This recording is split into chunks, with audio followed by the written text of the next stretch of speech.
ఏం పిల్లో ఎల్దాం వస్తావా, ఏం పిల్లడో ఎల్దాం వస్తావా.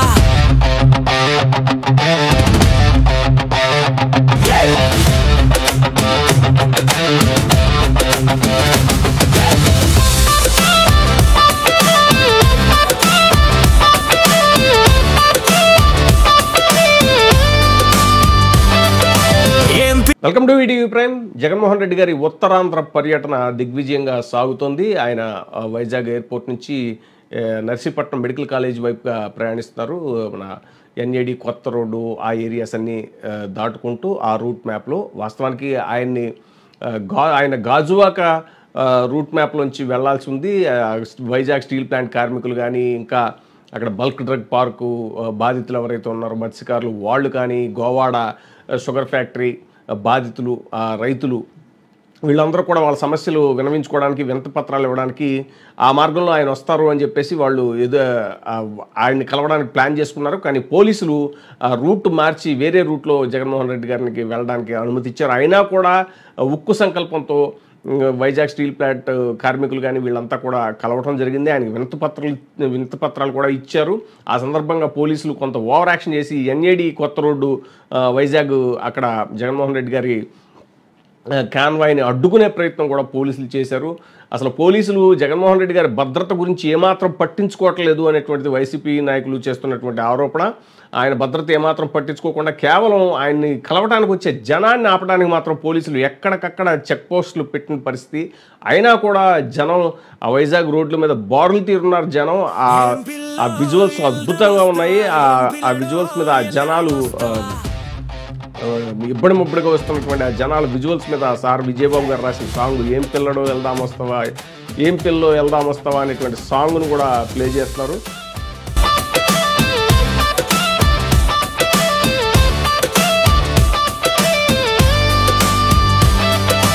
ఏం పిల్లో వెళ్దాం వస్తావా, ఏం పిల్లడో వెళ్దాం వస్తావా, ఏం పిల్లో వెళ్దాం వస్తావా, ఏం పిల్లడో వెళ్దాం వస్తావా. డాక్టరు చదువులు, అరే డాక్టరు చదువులు, అరరే డాక్టరు చదువులు మనకొద్దంటూ పేదకు వైద్యం దూరం చేస్తూ, పేదకు వైద్యం దూరం చేస్తూ పెద్ద గెద్దలకు ప్రజాసుపత్రులు కట్టబెట్టే ఆ కూటమి కుట్రలు, కట్టబెట్టే ఆ కూటమి కుట్రలు కౌల దోస జగనన్నకు తోడుగా. ఏం పిల్లో వెళ్దాం వస్తావా, ఏం పిల్లడో వెళ్దాం వస్తావా, ఏం పిల్లో వెళ్దాం వస్తావా, ఏం పిల్లడో వెళ్దాం వస్తావా.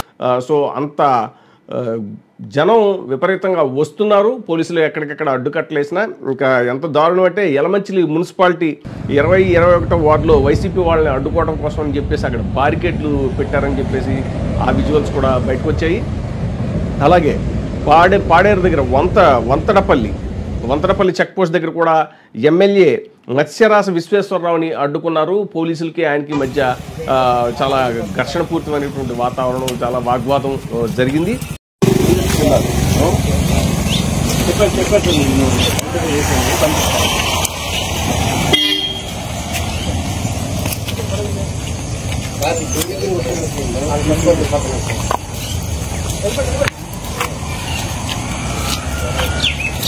అలాగే అనకాపల్లి జిల్లా మాడుగుల మండలం రావికంతం దగ్గర కూడా అక్కడ మహిళల్ని వాళ్ళని అడ్డుకోవడానికి విపరీతంగా బ్యారికేడ్లు అవి పెట్టి పోలీసులు చాలా ఎక్కువ ఓవర్ యాక్షన్ చేస్తున్నారు అనేటువంటి సమాచారం కూడా వస్తుంది. ఈ విజువల్స్ అన్నీ కూడా ఇప్పుడు బయటకు వచ్చాయి. ఏదేమైనా సరే జగన్మోహన్ రెడ్డి గారి పర్యటనని ఎలాగైనా సరే అడ్డుకోవాలి. ఆయన పర్యటన సక్సెస్ కాకుండా చూడాలి.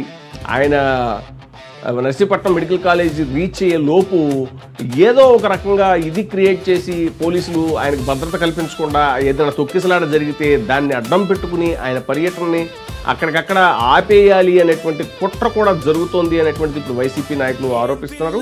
ఇప్పటికే నర్సీపట్నం మెడికల్ కాలేజ్ దగ్గరికి ఎమ్మెల్సీ వరదు కళ్యాణ్ గారు చేరుకున్నారు. మెడికల్ కాలేజీలు, ప్రభుత్వ మెడికల్ కాలేజీలు ప్రైవేటైజేషన్కి ఈ ప్రభుత్వం నిర్ణయం తీసుకుంది. దీన్ని ప్రజలు తీవ్రంగా వ్యతిరేకిస్తూ ఉన్నారు. తీసుకుంటే గత 100 ఏళ్లలో కేవలం 12 మెడికల్ కాలేజీలు ఉంటే జగనన్న 2019లో ముఖ్యమంత్రి అయ్యాక 5 ఏళ్లలో 17 మెడికల్ కాలేజీల నిర్మాణానికి సంకల్పించడం జరిగింది. అందులో 5 మెడికల్ కాలేజీలు ఆల్రెడీ ప్రారంభించడం జరిగింది. అందులో 2 సంవత్సరాలు కోవిడ్తో ఇబ్బంది అయిన అయినా కూడా 5 మెడికల్ కాలేజీలు ప్రారంభించారు. రెండో విడతలో ఇంకో 5 మెడికల్ కాలేజీలు, మూడవ విడతలో 7 మెడికల్ కాలేజీలు ప్రారంభించడానికి అన్ని రకాలుగా ప్రణాళికలు రూపొందించుకోవడం జరిగింది. దానికి కావాల్సిన ఫండ్స్ కూడా నాబార్డ్ నుంచి అయితేనేం, సెంట్రల్ గవర్నమెంట్ ఫండ్స్ అయితేనేం అన్నీ కూడా జగన్ అరేంజ్ చేసుకుంటే ఈరోజు చంద్రబాబు నాయుడు గారు ముఖ్యమంత్రి అయ్యాక 10 మెడికల్ కాలేజీలు ప్రైవేటైజేషన్ చేయడం కోసం పీపీపీ మోడ్ అంటూ టెండర్స్ పిలవడం జరిగింది. అసలు ప్రభుత్వం మెడికల్ కాలేజ్ ఉంటే దానికి ఆనుకొని ఒక సూపర్ స్పెషాలిటీ హాస్పిటల్ ఉంటుంది. దానివల్ల పేదవాళ్ళకి ఉచిత వైద్యం అందుతుంది.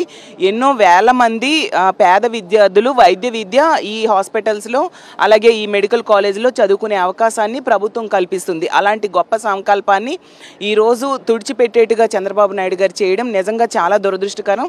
ఇక అలాగే ఇంకో మహిళా నాయకురాలు అయితే ఇది పీపీపీ విధానం కాదు, సిఎల్పి విధానం, అంటే చంద్రబాబు, లోకేష్, పవన్ కళ్యాణ్ విధానం అంటూ ఒక మహిళా నాయకురాలు, వైసీపీ నాయకురాలు ఆవిడ చెప్పడం జరిగింది. చంద్రబాబు నాయుడు గారు పీపీపీ విధానం అన్నారు. ఇది పీపీపీ విధానం కాదు, ఇది సిఎల్పి విధానం. ఇది చంద్రబాబు, లోకేష్, పవన్ కళ్యాణ్ విధానం. ఈ విధానంలో సంపద ఏదో సృష్టిస్తానంటున్నారు కదా చంద్రబాబు నాయుడు గారు. ఆల్రెడీ జగన్మోహన్ రెడ్డి గారు 17 మెడికల్ కాలేజీలు సృష్టించారని అంటే, అవి స్థాపించారంటే అది సంపద.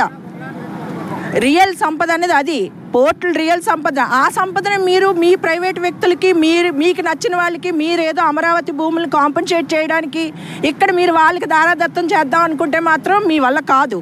ఇది మేము అడ్డుకొని తీరుతాం. నాయకులందరూ కూడా ఇప్పటికే మెడికల్ కాలేజ్ దగ్గరికి చేరుకున్నారు. ఇక జగన్మోహన్ రెడ్డి గారి పర్యటనలోకి వస్తున్నటువంటి జన సందోహాన్ని మాత్రం ఆపడం పోలీసుల తరం కావట్లేదు. ఆ విజువల్స్ అన్ని కూడా మనం చూడొచ్చు.